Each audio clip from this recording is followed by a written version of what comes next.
Although I still had a few years left on my UK passport, my Indonesian residence would need renewing, and depending on when I was able to visit the UK, it might have been cutting it short to get a new passport to comply with Indonesian immigration's requirements. Thus, when I was completely unable to visit the UK, I discussed my passport with my mother, and we agreed that I should apply as soon as I was able to. You see, I couldn't apply until I was able to travel somewhat freely and enter the buildings that I needed to. I anticipated that this would be in February, so a quiet time of the year for passport applications, meaning that I could visit my mother around May or June, as was my preference when the UK climate would be more forgiving. Once my status changed to fully shotted, I applied for a new passport. From Indonesia, initially this is done online. Then one is given an appointment to a shopping mall in Jakarta or Bali if it's more convenient and you're permitted to visit the island. From where they collect your money and send your application to the UK. I think most people would be prepared to travel even the 3,000 kilometres, which would be the reality for some far-flung provinces of Indonesia. Book a hotel for a few days in order to visit your embassy and collect your new passport. But just to have it couriered to the UK is uncustomer-centred in the extreme. Thanks to a lack of availability of the required shops in Java, I only got my appointment in April. It wasn't long after submitting my application that I started to get phone calls, initially from my cousins and then my mum's carers, saying that she would not last much longer and that I needed to return. But how? Without a passport or exit re-entry visa to Indonesia, as mine had already expired? In normal times these are inconveniences, but during the health crisis they became insurmountable to the common person. Nevertheless, the UK Passport Office were predicting a 10-week delay, so I anticipated I could still return in June. It turned out that my passport took 25 weeks to issue. The calls from the UK were becoming increasingly desperate. Thus I started to contact the UK Passport Office, often spending over 2 hours per day on hold, only to be cut off. Remember, this is a pay-as-you-go phone. True, I was not paying full international costs, but a few days on hold for 2 hours does eat into your credits. To make matters worse, on the few occasions I did speak to somebody, nobody seemed aware of the procedure for applicants from Indonesia, nor were able to trace my application, almost as though relational databases are not used in the public sector, despite having been around for some 40 years. Even when I was able to speak to somebody who did seem better informed, I was blatantly lied to, including being told to contact an agent in the mall in Jakarta. I ended up losing my temper and swearing at the agent's Australian section, as there is no procedure for UK citizens to contact them, nor was it appropriate to contact them, as their only role was to send and receive my passport.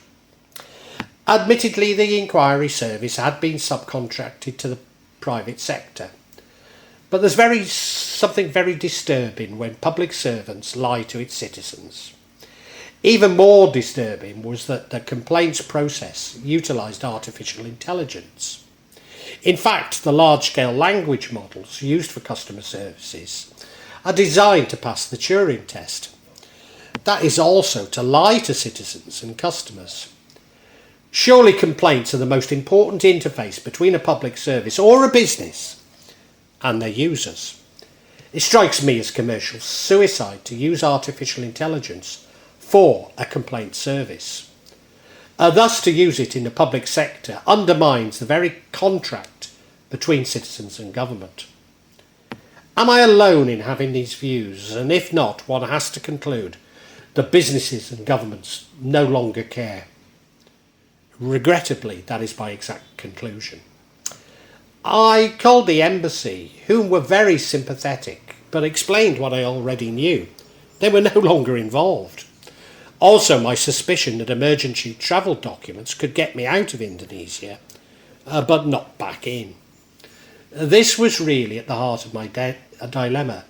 Throughout the crisis, there would have been ways to leave Indonesia, but quite possibly not return. Indeed, a major delay would void my residence, which had already cost me as much as my home in Jakarta. In short, I was having to decide between seeing my dying mother and potentially abandoning Made, my family, and all that I owned in the world. I've always felt that I was being far too pessimistic in worrying that I'd be stuck in the UK and lose my residence. But sometime after writing this, I met a nice man from London. He'd lived in Indonesia for as long as I, with his Javanese wife. Like me, he returned to the UK when his mother was taken ill. But unlike me, he only arrived after she had died. But then his stepfather was taken ill. Voluntarily, he remained for 3 years to look after his stepfather. This did indeed void his residence, and he's been forced to start the process all over again.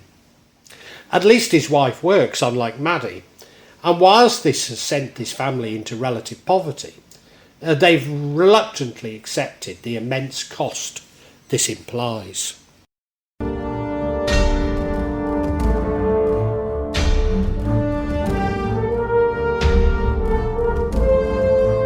Two weeks before I picked up my passport, a further catch-22 emerged. Not at the time I was aware that it was only 2 weeks away from getting my passport. My app turned red as I required another shot. This would mean that I could no longer pick up my passport, get an exit re-entry visa, nor enter the airport, and certainly not re-enter Indonesia. But I could not get this shot as I suffer from what is called white coat hypertension, which meant that when somebody in a white coat takes my blood pressure, it was too high to be given the necessary shot. Every centre we found in Jakarta with the required shot steadfastly refused to give me one. I broke down in tears pleading with them. But in Indonesia, this only confirms that you're deranged, and therefore on no account should they give in to your wishes. Almost as though all Indonesians feel an obligation to teach over-emotional Westerners some self-control. I've never felt so disempowered and helpless as an older adult, and I'm still somewhat scarred by this experience. And maybe I always will be. It's possible that some people are sorry for me, but I'm not aware of it. Franz Kafka in Kafka's selected shorter writings.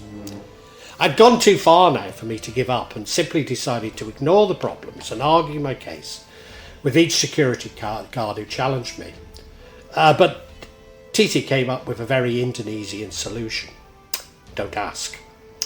The very day I collected my passport, off I went to Indonesian immigration to get my exit re-entry visa. The last time, and completely irrelevant time, as I'd been allowed to re-enter Indonesia almost from the day it was issued. It had taken 2 days. So I thought, well, if I explained the emergency, maybe I could have got it that day, or at least the next. The immigration officer was very understanding and asked to see my plane ticket, as perhaps this could speed things up. As maybe if I had pre-booked a flight, I might have got my passport quicker. But cheaper tickets are non-transferable and non-refundable. Given all the problems I had faced in the past with immigration, such an action seems foolhardy in the extreme. Indeed, maybe this is the point of this little game all involved in immigration seem to play. Or possibly is it those travelling on business for large organisations will have pre-booked and possibly changeable flights, and this is simply to discriminate against the independent traveller. Thus I didn't get my exit re-entry that day, nor even in 2 days. It took over 2 weeks. Firstly, my new passport needed to be registered, but this had to be done separately to applying for my visa, not concurrently. Secondly, applications tend to be taken on the afternoon and issued in the morning. Thus, if quoted 3 days, it actually means 4. Finally, weekends and public holidays, of which there was one, do not count as these days. I guess the world over, bureaucracies invent procedures to create work for themselves, extending the time it takes to process work. Also, the legislation is always interpreted when it is vague enough to allow for interpretation to ensure the maximum disruption to service users. However, all the officers were very friendly. The opportunities for corruption are now streamlined. However, I did spot a few side hustles within the process, but this is Indonesia. It must have been August before I got my new passport and was at last ready to book a flight to the UK. My birthday came and went, and I recall telling all who would listen that it was my worst birthday ever. I cannot recall the exact circumstances, so maybe I was being a drama queen. But certainly I was trapped in Indonesia and feeling incredible pressure to visit my mother. The following year my birthday plans were cancelled due to persistent flu. Or could it be the effect of black magic? There are important lessons here, but what?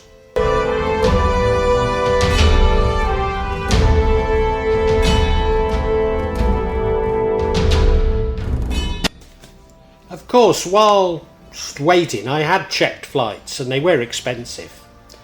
But by the time I actually got my passport, the cost was astronomical. I was used to paying about $1,000, but now the cheapest was $4,000. Although everyone in the UK was pushing me to come quickly, I knew from the past not to panic. Not least as I was flexible over routes, days of travel, even UK airport. Although there were rail strikes in the UK, so I'd also have to factor in a train ticket and possibly even a hotel. In the past, train tickets in the UK had been more expensive than the flight itself. Therefore, I had to be mindful of this. So I packed my bags and decided to wait for a suitable flight. Thus, I began searching for 15 minutes every hour, every day. At first, some of the $4,000 flights were still available, but by the time I tried to book, they'd gone. Eventually, most flights were well over $4,000 and up to $20,000, including stopovers in Addis Ababa and Brussels, taking over 40 hours.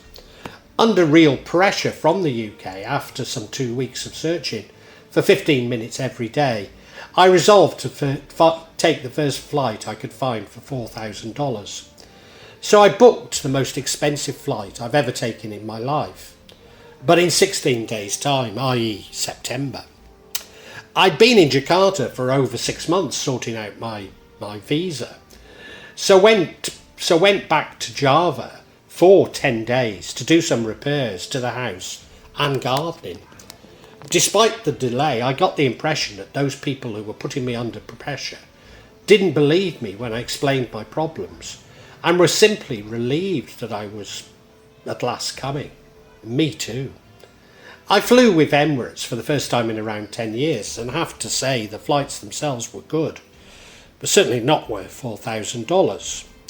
Although flights from and into Indonesia required passengers to wear masks for the entire duration, which I believe only ended some 4 years after the health crisis had begun, over a year after the rest of the world had abandoned such measures, and after it was admitted they probably did more harm than good.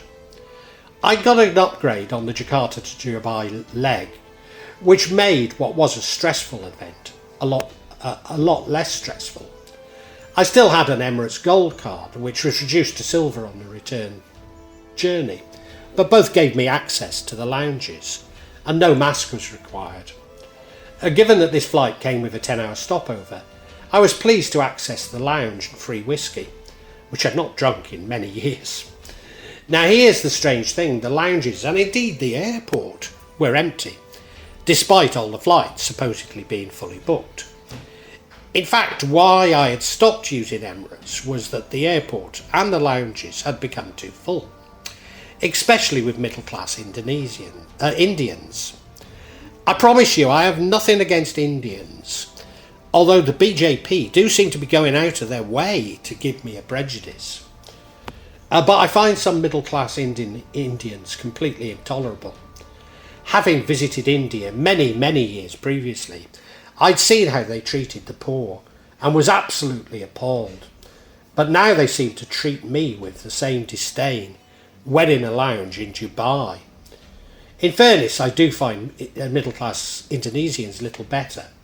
Indeed, maybe it's because I can predict their views that I find them more frustrating. Having said this, on the return leg, I did talk to some very nice middle-class Indians about their Rudrakska jewellery. Rudrakska are dried seeds which are used as prayer beads by Hindus, especially Shivas, as well as some Buddhists and Sikhs.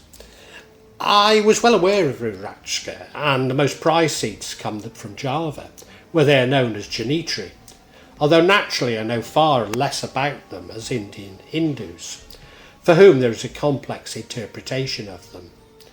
But perhaps the most annoying thing about the flight was that 1 year later, I still get emails from Google about flights to Manchester, as if they don't know that I don't have another mother to die, and therefore don't need to go to Manchester. After all, they collect all our calls and messages and analyse them.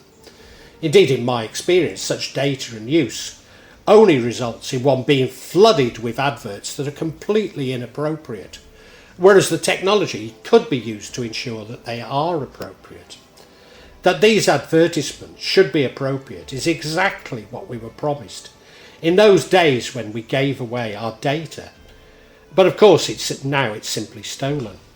Also, companies and governments no longer seem to care about blatantly lying to customers and citizens, and feel no shame when found out.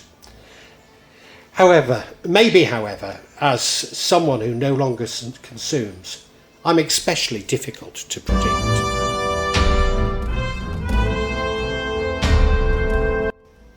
Manchester Airport was all too familiar, including the broken travelator, which must have been that way for at least 15 years. I'd love to say buying a train ticket was painless, but of course it wasn't. I'm sure that someone benefits from self-service ticket machines, but it certainly isn't the travelling public.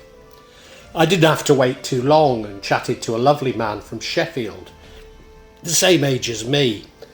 But in my experience, most people from Sheffield are lovely. You see, being a soul boy, I have many friends from Sheffield, and always enjoyed going to Northern Soul events in the city, especially the legendary Hole in the Wall, along with the Jive Turkey at the City Hall Ballroom.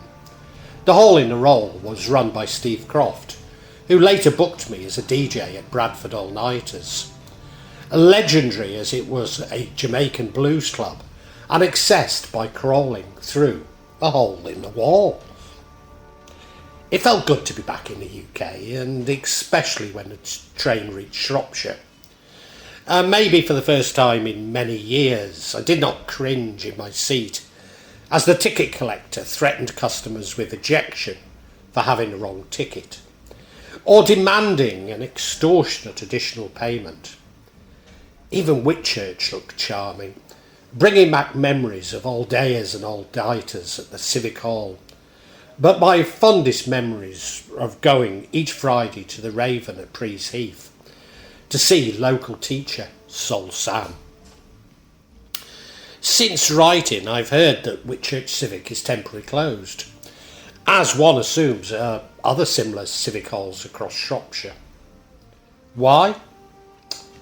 Well, they were built using reinforced autoclaved concrete, RAAC, which even at the time, the 1960s, was believed to have a 30-year lifespan. Thus, some 60 years later, they're felt to be under threat of collapse. Unfortunately, MRA shots have been found to be completely effective in preventing this collapse, provided they are regularly administered. As always, the journey was not without its stress. I was parched, maybe thanks to the whisky in the Dubai lounge, and attempted to buy a bottle of water on the train. But I couldn't. They were only accepting cards.